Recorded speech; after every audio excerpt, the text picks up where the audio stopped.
Hello guys, welcome back to Anju spice garden. ഇപ്പം എൻ്റെ പേര് അഞ്ജു. ഞാൻ ഇപ്പോൾ ഉള്ളത് US ഫ്ലോറിഡ എന്ന് പറയുന്ന സ്റ്റേറ്റിലാണ്. ഇതിന് മുന്നേ ഞാൻ ന്യൂയോർക്കിൽ വർക്ക് ചെയ്തതും ഇന്ത്യ വർക്ക് ചെയ്ത എക്സ്പീരിയൻസ് ഒക്കെ ഞാൻ ഷെയർ ചെയ്തിട്ടുണ്ട്. നിങ്ങൾ കണ്ടിട്ടില്ലെങ്കിൽ ഇതിന് മുന്നത്തെ വീഡിയോസ് പോയി നോക്കണം കേട്ടോ. അതിന് എൻക്ലെക്സിൻ്റെയും CGFNS പ്രോസസ്സിംഗ് ഒക്കെ ഞാൻ വീഡിയോ ചെയ്തിട്ടുണ്ട്. നിങ്ങൾക്ക് യൂസ്ഫുൾ ആണെന്ന് തോന്നുവാണെങ്കിൽ പോയി ചെക്ക് ചെയ്യാൻ മറക്കരുത് കേട്ടോ. ഇന്നത്തെ വീഡിയോയിലേക്ക് വരാം.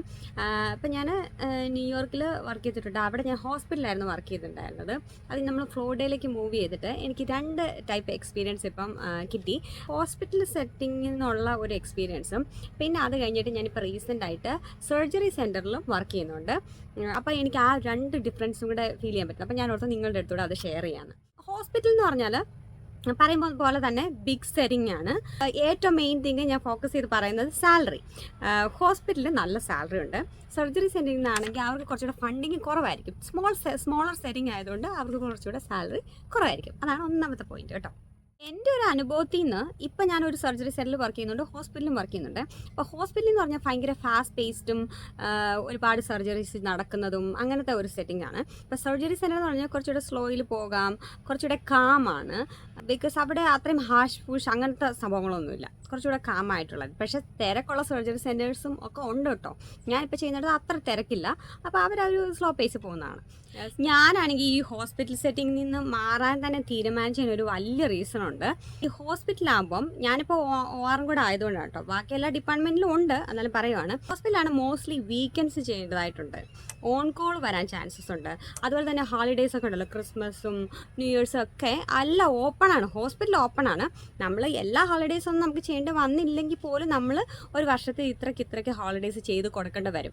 അത് നമുക്ക് വരുന്നത് തന്നെ എന്താണെന്ന് ചോദിച്ചാൽ നമ്മുടെ സീനിയോറിറ്റി ജൂനിയോറിറ്റി ഒക്കെ അനുസരിച്ചാണ് നമുക്ക് ആ ഒരു ഹോളിഡേ എടുക്കുന്നതൊക്കെ ഒരിത് വരുന്നത്. നമുക്കിപ്പോൾ കഴിഞ്ഞ പ്രാവശ്യം എനിക്ക് ക്രിസ്മസിന് ഞാൻ ജോലിയിൽ എനിക്ക് ചെയ്യണമായിരുന്നു. പിന്നെ വേറൊരു ചെറുക്കനുണ്ടായിരുന്നു സിംഗിളായിട്ടുള്ള, അവൻ എന്നോട് ചെയ്തോളാം എന്ന് പറഞ്ഞിട്ട് അങ്ങനെ എനിക്ക് ചെയ്യേണ്ടി വന്നില്ല. അപ്പോൾ ഹോസ്പിറ്റലാകുമ്പോൾ എപ്പോഴും അങ്ങനത്തെ കാര്യങ്ങളുണ്ട്. സർജറി സെൻറ്ററിൽ വീക്കെൻഡ്സ് ഇല്ല. അവർ വീക്കെൻഡ്സ് ഒന്നും കേസസ് ചെയ്യില്ല. ഹോളിഡേയ്സ് ഒന്നും അവർ ഓപ്പൺ അല്ല. അവർക്ക് ഓൺ കോൾ ഇല്ല. ഇതാണ് ഭയങ്കര ഹൈലൈറ്റിംഗ് തിങ് ആണ്. അതുകൊണ്ട് തന്നെയാണ് ഞാൻ ഹോസ്പിറ്റലിൽ ഫുൾ ടൈം വിട്ടിട്ട് ഞാൻ സർജറി സെൻറ്ററിൽ സ്റ്റാർട്ട് ചെയ്തത്. അതിനെക്കുറിച്ചൊക്കെ ഞാൻ വീഡിയോ PR എന്താണ് ഫുൾ ടൈം എന്താണെന്നൊക്കെ ഞാൻ വീഡിയോ ചെയ്തിട്ടുണ്ട്. അത് നിങ്ങൾ ഇതിന് മുന്നത്തെ വീഡിയോയിൽ പോയി നോക്കിയാൽ അറിയാം. അപ്പം അതൊരു ഭയങ്കര ഹൈലൈറ്റ്. അപ്പം നിങ്ങളൊരു ഫാമിലി ആയിട്ടൊക്കെ ലിവ് ചെയ്യുകയാണെങ്കിൽ നിങ്ങൾക്ക് സർജറി സെൻറ്റർ കുറച്ചും കൂടെ ഒരു ഫ്ലെക്സിബിലിറ്റി തരുന്ന ഒരു പ്ലേസാണ്. ഫ്ലെക്സിബിലിറ്റി എന്ന് പറഞ്ഞപ്പോൾ എനിക്കൊരു ബിഗ് തിങ് കൂടെ പറയാനുണ്ട്. സർജറി സെൻറ്ററിൽ ഇപ്പം ഞാൻ വർക്ക് ചെയ്യുന്നത് ടൈമിങ്സ് ഒക്കെ ഡിഫറെൻ്റ് ആണ്. അതായത് ഒരു ദിവസം എനിക്ക് 8:30 ചിലപ്പോൾ പോയാൽ മതിയായിരിക്കും, ചില ദിവസം എനിക്ക് 7:45 പോയാൽ മതിയായിരിക്കും. പക്ഷേ ഹോസ്പിറ്റൽ എന്ന് പറഞ്ഞാൽ കേസസ് കുറവാണെങ്കിലും ഇല്ലെങ്കിലും നിങ്ങൾ ആ ഒരു പെർഫെക്റ്റ് ടൈമിൽ, നിങ്ങൾക്ക് 6:30 സ്റ്റാർട്ട് ചെയ്യുന്നെങ്കിൽ നിങ്ങൾ ആ 6:30 തന്നെ എവറി ഡേ പോയിരിക്കണം. പിന്നെ സർജറി സെൻറ്റേഴ്സും അങ്ങനെ കറക്റ്റായിട്ടുള്ള ടൈമിംഗ് ഉള്ളതുണ്ട്. പക്ഷേ ഞാനിപ്പോൾ ചെയ്യുന്നത് കുറച്ചുകൂടെ ഫ്ലെക്സിബിൾ ആയിട്ടുള്ള ഒരു ഇതാണ്. അതായത് നിങ്ങൾക്ക് അങ്ങനെയും സെലക്ട് ചെയ്യാമെന്നാണ് ഞാൻ ഉദ്ദേശിച്ചത് കേട്ടോ. അതുപോലെ തന്നെ നിങ്ങളിപ്പം കേസസ് ഒക്കെ കുറവാണെങ്കിൽ, സർജറി സെൻറ്റർ ആണെങ്കിൽ നമുക്കിപ്പോൾ ഇത്ര കേസ് കഴിഞ്ഞു, 3 കേസ് ഉണ്ടായിരുന്നുണ്ടെങ്കിൽ നമ്മൾ അത് കഴിഞ്ഞ് നമുക്ക് വീട്ടിൽ പോരാം. പക്ഷെ നമുക്ക് ഹോസ്പിറ്റലാകുമ്പോൾ നമുക്ക് മോസ്റ്റ്ലി ഇപ്പം നമുക്ക് 4:30 വരെയാണ് നമ്മുടെ ഡ്യൂട്ടി എങ്കിൽ നമ്മൾ എങ്ങനെയെങ്കിലുമൊക്കെ വേറെ കാര്യങ്ങളും അതൊക്കെ ചെയ്യുക. അല്ലെങ്കിൽ നമ്മളെ ഹോസ്പിറ്റലിൽ നിന്ന് വേറെ ഒരു ഡിപ്പാർട്ട്മെൻറ്റിൽ നിന്ന് വേറൊരു ഡിപ്പാർട്ട്മെൻറ്റിലേക്ക് ഫ്ലോട്ടൊക്കെ പോകാനുള്ള ചാൻസ് ഉണ്ട്. അങ്ങനെയെല്ലാം. പക്ഷെ നമുക്ക് അവരുടെ കിട്ടും. നമ്മളിപ്പോൾ നേരത്തെ വീട്ടിൽ പോയിട്ട് നമ്മുടെ പൈസ അത്ര കുറയും. പക്ഷെ നമ്മൾ എങ്ങനെയെങ്കിലും അവിടെ തന്നെ നിൽക്കണമെങ്കിൽ ജോലി നമുക്ക് ആ പൈസ തന്നെ വേണമെന്നുണ്ടെങ്കിൽ നമ്മളെ വേറെ ഡിപ്പാർട്ട്മെൻറ്റ് വിടാൻ ചാൻസ് ഉണ്ട്. അല്ലെങ്കിൽ നമുക്ക് അങ്ങനെ ഹോസ്പിറ്റലിൽ ഭയങ്കര കുറവാണ് കേസസ് ഒക്കെ വരാതിരിക്കുന്നത്. അങ്ങനെ അല്ലെങ്കിൽ നമുക്ക് എക്സ്ട്രാ അതൊക്കെ ചെയ്യേണ്ടി വരും. ഇപ്പം സർജറി സെൻറ്റർ ആണെങ്കിൽ ഇപ്പം എനിക്കാണെങ്കിൽ കേസസ് ഒക്കെ കഴിഞ്ഞ് കഴിഞ്ഞാൽ എനിക്ക് വീട്ടിലോട്ട് പോരാനാണ് താല്പര്യം. കാരണം എനിക്ക് അവനെയൊക്കെ നോക്കാനും അവരുടെ കൂടെ ടൈം സ്പെൻഡ് ചെയ്യാനും കുറച്ചും കൂടെ ഒരു ഫ്ലെക്സിബിലിറ്റി ഉണ്ട്. സർജറി സെൻറ്റർ എപ്പോഴും അങ്ങനത്തെ കാര്യങ്ങൾ നമുക്ക് നല്ലതാണ്. അതായത് അവിടുത്തെ കേസ് കഴിഞ്ഞാൽ വലിയ ബിഗ് തിങ്സ് ഒന്നും അവിടെ ചെയ്യാനില്ല. അവിടെ ഒന്നും നമ്മൾ വേറെ സ്ഥലത്തോട്ട് ഫ്ലോട്ട് പോകാനില്ല. അപ്പോൾ ആ ഒരു കാര്യം നിങ്ങൾക്ക് ഫാമിലിയൊക്കെ ആണെങ്കിൽ അതൊരു സർജറി സെൻറ്ററിന് അങ്ങനെ ഒരു ഗുണവും കൂടെ ഉണ്ട്. ഹോസ്പിറ്റലിൽ ഓൾറെഡി ബിഗ് സെറ്റിങ്ങും ഒരുപാട് സ്റ്റാഫും ഒക്കെ ഉള്ളതുകൊണ്ട് നിങ്ങൾക്ക് ലോങ്ങർ വെക്കേഷനൊക്കെ എടുക്കാനായിട്ട് വെക്കേഷൻ്റെ ഡേയ്സ് കിട്ടാനും കുറച്ച് പാടായിരിക്കും. യൂഷ്വലി നമുക്ക് 2 ആഴ്ചയൊക്കെയാണ് ഇവിടെ കിട്ടാറ് പതിവ്. അത്രയൊക്കെയാണ് നമ്മൾ മാക്സിമം കിട്ടുന്നത്. കാരണം ഇവിടെയുള്ള ആൾക്കാരുടെ വെക്കേഷൻ എന്ന് പറഞ്ഞാൽ അവർ ഒരാഴ്ചയാണ് ഏറ്റവും കൂടുതൽ എടുക്കുന്നത് മോസ്റ്റ്ലി. അവരെന്നിട്ട് എവിടെയെങ്കിലും പോവുക, അങ്ങനെയെങ്കിലും ചെയ്യുക. അങ്ങനെ ഒരു വർഷത്തിൽ തന്നെ അങ്ങനെ 2-3 പ്രാവശ്യം എടുക്കുന്നവരുണ്ട്. അപ്പം നമ്മൾ ഇന്ത്യക്കാരെ വിചാരിക്കുകയാണെങ്കിൽ നമുക്കിപ്പോൾ നാട്ടിലോട്ട് വരണമെങ്കിൽ ഒരു മാസമെങ്കിലും വേണമല്ലോ. അപ്പോൾ അത്രയും പോകുമ്പോൾ 4 വീക്സ് അടുപ്പിച്ച് കിട്ടാൻ കിട്ടാനായിട്ട് കുറച്ച് പാടാണ് ഹോസ്പിറ്റൽ സെറ്റിങ്ങിൽ. കാരണം അവിടെ എവരിഡേ കേസസും അവർ ആ ഒരു സ്റ്റാഫിനെ ഡിപ്പെൻഡ് ചെയ്തിട്ടിരിക്കുന്ന, അപ്പോൾ ഇച്ചിരി കിട്ടാൻ പാടാണ്. സർജറി സെൻറ്ററിലാണെങ്കിൽ കുറച്ചും കൂടെ ഫ്ലെക്സിബിൾ ആയിട്ടാണ്. നമുക്ക് അതൊക്കെ നമ്മൾ നേരത്തെ പറഞ്ഞ് അതൊക്കെ ചെയ്ത് കഴിഞ്ഞാൽ നമുക്ക് കുറച്ചുകൂടെ എക്സ്റ്റെൻഡഡ് ലീവൊക്കെ എടുക്കാൻ ചാൻസ് ഉണ്ട് എന്നാണ് എൻ്റെ ഒരു അനുഭവത്തിൽ നിന്ന് എനിക്കിപ്പോൾ മനസ്സിലായത് കേട്ടോ.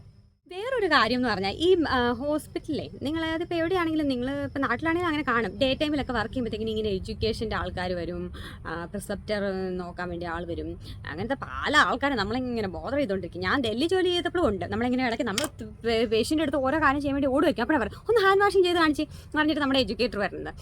അതൊക്കെ നല്ല കാര്യം തന്നെയാണ്. അതിൻ്റെ ഇടയ്ക്ക് നമുക്ക് ക്ലാസ്സസ് നമ്മുടെ പേഷ്യൻ്റെ വേറെ ഒരാൾ നോക്കാന്ന് പറഞ്ഞാൽ നമ്മൾ ക്ലാസ്സസിന് വിടും. അങ്ങനത്തെ ഈ വക ഒരു പരിപാടികളും സർജറി സെൻറ്ററിലില്ല. അവിടെ ഹാൻഡ് വാഷിംഗ് ഒന്നും നോക്കുന്നില്ലെന്നല്ല, അതിനൊക്കെ വേറെ ഇതുണ്ട്. പക്ഷേ അതൊന്നും ഇങ്ങനെ പുറത്തുനിന്ന് ഇങ്ങനെ എഡ്യൂക്കേറ്റേഴ്സോ പ്രിസെപ്റ്റേഴ്സോ അങ്ങനെ നമ്മളെ ഇങ്ങനെ നോക്കിക്കൊണ്ട് നടക്കണം. അവിടെ എക്സ്ട്രാ സ്റ്റാഫുകൾ അത്ര ഇല്ല. അത്രയും വലിയ സെറ്റിങ്സ് അല്ല സർജറി സെൻറ്റർ. സോ ഇങ്ങനെ നമ്മളെ ഇങ്ങനെ ബോദർ ചെയ്യാൻ വേണ്ടി ആൾക്കാർ വരുന്നില്ല എന്നുള്ളത് ഒരു നല്ല ഗുണമായിട്ടാണ് എനിക്ക് തോന്നുന്നത്. എനിക്ക് ഭയങ്കര ഇഷ്ടപ്പെട്ടു. ഹോസ്പിറ്റലിൽ ബിഗ് സെറ്റിംഗ് ആയത് കാരണം നമുക്ക് മോസ്റ്റ്ലി ഇങ്ങനെ ഇപ്പം നമുക്ക് ഹയർ സ്റ്റഡീസൊക്കെ പഠിക്കണമെങ്കിൽ ഇപ്പം RNർക്ക് BSN എടുക്കാം, NP ആവാം, PA, അങ്ങനെയൊക്കെ നമ്മൾ ഹോസ്പിറ്റൽസ് ഒത്തിരി എഡ്യൂക്കേഷൻ ട്യൂഷൻ ഫീസ് പ്രൊവൈഡ് ചെയ്യുന്നുണ്ട്. മോസ്റ്റ് ഓഫ് ദ ഹോസ്പിറ്റലൊക്കെ നല്ല ഹോസ്പിറ്റലൊക്കെയാണ് അങ്ങനെ ഫീസൊക്കെ പ്രൊവൈഡ് ചെയ്യും. ന്യൂയോർക്കിലൊക്കെ ആണെങ്കിൽ നമുക്ക് ഫ്രീ ആയിട്ട് BSN അല്ല MSN NP അങ്ങനെയൊക്കെ ആവാനായിട്ട് അവർ ട്യൂഷൻ പ്രൊവൈഡ് ചെയ്യുമായിരുന്നു. അതൊരു ഭയങ്കര ഗുണമുള്ള കാര്യമാണ് ഹോസ്പിറ്റലിൻ്റെ. പക്ഷേ സർജറി സെൻറ്റർ എന്ന് പറഞ്ഞാൽ അവരുടെ ഫണ്ടിങ് ഭയങ്കര കുറവാണ്. അപ്പം സപ്ലൈസ് ഒക്കെ ആണെങ്കിലും നമ്മളിങ്ങനെ ഭയങ്കര ധാരാളത്തിലൊന്നും യൂസ് ചെയ്യാൻ വേണ്ടി സർജറി സെൻറ്ററിലില്ല. അവരതെല്ലാം കറക്റ്റായിട്ട് കണക്ക് കൂട്ടി അവർക്ക് സ്മോൾ സെറ്റിംഗ് ആയിട്ടുള്ള ഒരു ഫണ്ടിങ്ങേ ഉള്ളൂ. പക്ഷേ ഹോസ്പിറ്റലാകുമ്പോൾ നമുക്ക് ഒരുപാട് ഇപ്പം എന്തെങ്കിലും സാധനങ്ങളാണെങ്കിലും യൂസ് ചെയ്യുമ്പോഴും നല്ല ഒരുപാട് ഫണ്ടിങ് ഉണ്ട്. അപ്പോൾ അവരുടെ സെറ്റിംഗ് അതനുസരിച്ചായിരിക്കും. അതുകൊണ്ട് തന്നെ സ്റ്റാഫിനെയൊക്കെ അട്രാക്ട് ചെയ്യാനാണ് അവരിങ്ങനെ ട്യൂഷൻ ഫീസും അങ്ങനത്തെ കാര്യങ്ങളൊക്കെ പ്രൊവൈഡ് ചെയ്യുന്നത്. അത് എല്ലാ ഹോസ്പിറ്റലും ഉണ്ടെന്നല്ല ഞാൻ പറയാം, പക്ഷേ മോസ്റ്റ് ഓഫ് ദ ഹോസ്പിറ്റലിന് അങ്ങനെയുണ്ട്. അപ്പം നിങ്ങൾ ഹയർ എഡ്യൂക്കേഷൻ അല്ലെങ്കിൽ ഹയർ പഠിക്കാനൊക്കെ താല്പര്യമുള്ള ആൾക്കാരാണെങ്കിൽ അങ്ങനത്തെ ഹോസ്പിറ്റലൊക്കെ നോക്കി വർക്ക് ചെയ്യാൻ സ്റ്റാർട്ട് ചെയ്യുവാണെങ്കിൽ അത് ഒത്തിരി ഉപകാരപ്പെടും. ഹോസ്പിറ്റൽ ഒരു ബിഗ് സംഭവം ആയതുകൊണ്ട് അവരുടെ ഒരു വെൽക്കമിങ് പ്രോസസ്സും ഓറിയൻറ്റേഷൻ പ്രോസസ്സും ഒക്കെ കുറച്ചും കൂടെ ലോങ്ങർ ആയിരിക്കും. ഞാൻ കഴിഞ്ഞ വീഡിയോയിലൊക്കെ പറഞ്ഞ പോലെ 1 മാസവും ഒരാഴ്ച 2 ആഴ്ചയൊക്കെ പോകുന്ന ഓറിയൻറ്റേഷൻ പീരീഡ് ആണ്. പക്ഷേ സർജറി സെൻറ്ററിൽ എൻ്റെ അനുഭവം എന്ന് പറഞ്ഞാൽ വളരെ സ്മോൾ സെറ്റിംഗ് ആണ്. 3 OR ആയിരുന്നു. പിന്നെ ആ ഒരു കൊച്ചു ഏരിയ അതൊക്കെ ഒന്ന് ജസ്റ്റ് ഒന്ന് നമ്മളെ കാണിച്ച് ചെയ്യുന്നു, നമ്മൾ ഡയറക്റ്റ്ലി ORലേക്ക് കയറ്റുന്നു, നമ്മൾ കേസ് ചെയ്തു തുടങ്ങുന്നു, അത്രേ ഉള്ളൂ. പിന്നെ വേറൊരു കാര്യം, നമ്മൾ ഹോസ്പിറ്റലിൽ നമുക്ക് എല്ലാത്തിനും ആൾക്കാരുണ്ട്. ലൈക്ക് നമ്മളിപ്പോൾ ഞാൻ OR ആയതുകൊണ്ട് എൻ്റെ മെയിൻ തിങ് എന്ന് പറഞ്ഞാൽ എവരിഡേ കേസിലായിരിക്കും. പിന്നെ നമ്മൾ കേസ് വളരെ കുറഞ്ഞു വരുന്ന സമയത്തൊക്കെ നമുക്ക് ഒരു ഇടയ്ക്ക് ഒന്ന് എക്സ്പയർ ചെക്ക് ചെയ്യുന്നതോ അങ്ങനത്തെ 1-2 അസൈൻമെൻ്റ് ഒക്കെ നമുക്ക് കിട്ടിയാലായി. അല്ലെങ്കിൽ നമ്മൾ കേസസ് ആണെങ്കിൽ നമ്മൾ ഫുൾ ടൈം ബിസി ആയിരിക്കും. പക്ഷേ സർജറി സെൻറ്ററിലാണെങ്കിൽ ഇപ്പോൾ 3-4-5 കേസ് ഉണ്ടായിരുന്നെന്ന് വിചാരിക്കും. ആ കേസ് കഴിഞ്ഞാൽ നമ്മൾ ഉടനെ വീട്ടിൽ പോരാനോ അല്ലെങ്കിൽ നമ്മുടെ പരിപാടി കഴിഞ്ഞു എന്ന് പറഞ്ഞിട്ട് ഇരിക്കാൻ പറ്റില്ല. നമുക്ക് ആ റൂം സെറ്റ് ചെയ്യണം അടുത്ത ദിവസത്തേക്ക്. നമ്മൾ തന്നെ ഉള്ളൂ. അവിടെ വേറെ എക്സ്ട്രാ സ്റ്റാഫുകൾ അങ്ങനെ ഒരുപാട് പേരില്ല. അതായത് നമ്മൾ ആരാണോ അവിടെ ജോലി ചെയ്യുന്നത് അവർക്കെല്ലാം നല്ല റോൾസ് ഉണ്ട്. എല്ലാവരും കൂടെ കമ്പൈൻ ചെയ്ത ഒരു ടീമായിട്ടാണ് എല്ലാം ചെയ്യുന്നത്. ഹോസ്പിറ്റലും ടീമായിട്ട് ചെയ്യുന്നില്ല എന്നല്ല, എന്നാലും ഇപ്പോൾ സ്റ്റാഫ് ആണെങ്കിൽ 10-25 സ്റ്റാഫോ, അല്ലെങ്കിൽ ഞാൻ പണ്ട് ന്യൂയോർക്ക് ചെയ്തെടുത്ത് അവിടെ 100-150 അതുപോലെ ഇഷ്ടംപോലെ സ്റ്റാഫുണ്ട്. വേറെ കാര്യങ്ങളൊക്കെ ടേക്ക് കെയർ ചെയ്യാൻ വേറെ ആൾക്കാർ കാണും. നമ്മൾ മെയിൻലി നമ്മുടെ ജോലി എന്താണ് സ്പെസിഫിക് ജോലി അതിലായിരിക്കും ഫോക്കസ് ചെയ്യുന്നത്. ഇപ്പോൾ സർജറി സെൻറ്ററിലാണെങ്കിൽ പറയുവാണെങ്കിൽ നമ്മുടെ ഗാർബേജ് എനിക്ക് പുതിയ അനുഭവമായിരുന്നു. നമ്മുടെ ഗാർബേജ് എടുക്കുന്നത് നമ്മൾ വേസ്റ്റിനാണ് ഇവിടെ ഗാർബേജ് എന്ന് പറയുന്നത്. ഗാർബേജ് എടുത്ത് നമ്മൾ വെളിയിൽ കൊണ്ട് കളയുന്നത് വരെ നമ്മളായിരുന്നു. അന്ന് ആ കളയുന്ന ഒരു പുള്ളിക്കാരി ഇല്ലാത്ത കാരണം നമ്മളെ കൊണ്ടുപോയി കളഞ്ഞത്. അങ്ങനെ എല്ലാ ചെറിയ കാര്യങ്ങൾ നമ്മൾ ചെയ്തിട്ട് ഒരു ദിവസം അവിടുത്തെ ലൈറ്റ് ഓഫ് ചെയ്തിട്ടാണ് ഞാൻ പോകുന്നത്. അപ്പം അങ്ങനെ ഈ മൈന്യൂട്ട് കാര്യങ്ങൾ വരെ നമ്മൾ തന്നെ ചെയ്യുക. അതൊരു സ്മോൾ സെറ്റിംഗ് ആയതുകൊണ്ട് നമ്മൾ എല്ലാം നമ്മുടെ ഉത്തരവാദിത്തത്തിൽ ഏറ്റെടുത്ത് ചെയ്യുക എന്നുള്ളതാണ്. ഹോസ്പിറ്റലാണെങ്കിൽ എല്ലാവർക്കും എന്തെങ്കിലും ഓരോ അസൈൻമെൻറ്റോ വല്ല ഉണ്ടെങ്കിൽ ചെയ്താൽ മതി. അല്ലെങ്കിൽ നമ്മൾ ആ സ്പെസിഫിക് ഇപ്പോൾ ഒരു പേഷ്യൻ്റ് ആണെങ്കിൽ ആ ഒരു ഇതിൽ കോൺസെൻട്രേറ്റ് ചെയ്ത് ചെയ്താൽ മതി. അതൊരു ചെറിയ ഡിഫറൻസ് ആണ് കേട്ടോ. ഈ 2 സെറ്റിങ്ങിലും ഹോസ്പിറ്റലാണെങ്കിലും സർജറി സെൻറ്ററിലാണെങ്കിലും ഇന്ത്യയിലെ പോലെ ഒന്നുമല്ല, കോൺട്രാക്ട് ബേസ് ഒന്നും അല്ല. ഇവിടെ ഒരു കോൺട്രാക്ട് ബേസിസ് ഒന്നുമില്ല. നമ്മൾ കയറുക, അവർ പറയും നമ്മൾ ഇപ്പം ഇവിടുന്ന് ഈ ജോലി വിട്ടിട്ട് പോകണമെങ്കിൽ നമ്മൾ ഇത്ര 2 വീക്സ് നോട്ടിഫിക്കേഷൻ കൊടുക്കണം, അല്ലെങ്കിൽ 1 മന്ത് നോട്ടിഫിക്കേഷൻ കൊടുക്കണം എന്നൊക്കെ പറയും. അങ്ങനെ ചെയ്യുന്നവരുണ്ട്, ചെയ്യാത്തവരുണ്ട്. അതുകൊണ്ട് നമുക്ക് പ്രത്യേകിച്ച് പ്രശ്നങ്ങളൊന്നുമില്ല. പിന്നെ ആ ഹോസ്പിറ്റലിൽ നമ്മൾ പറയാതെ വന്നിട്ടുണ്ടെങ്കിൽ പിന്നെ ആ ഹോസ്പിറ്റലിൽ ജോലി കിട്ടത്തില്ലെന്നേ ഉള്ളൂ. അതുകൊണ്ട് ഇങ്ങനെ കോൺട്രാക്ട് ബേസിസ് 2 ഇല്ല. ഹോസ്പിറ്റലും ഇല്ല, സർജറി സർജറി സെൻറ്ററിലും ഇല്ല. അപ്പോൾ ഇത്രയും കാര്യങ്ങളായിരുന്നു ഞാൻ പെട്ടെന്ന് മനസ്സിൽ ഓർത്തത്.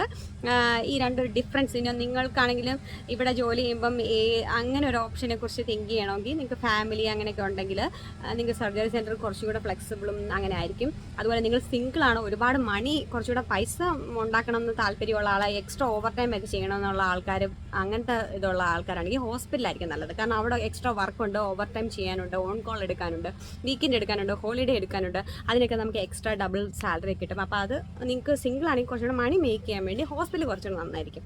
അപ്പം ഈ ഒരു വീഡിയോ നിങ്ങൾക്ക് കുറച്ച് പേർക്കെങ്കിലും ഒരു ജനറൽ ഐഡിയ കിട്ടാനും വേണ്ടി സഹായിച്ചെന്ന് വിചാരിക്കുന്നു. അപ്പം ഇനി ഇതുപോലെ നഴ്സിംഗ് റിലേറ്റഡ് ആയിട്ടുള്ള വീഡിയോയ്ക്ക് സബ്സ്ക്രൈബ് ചെയ്യാൻ മറക്കില്ല കേട്ടോ. Tata, bye bye.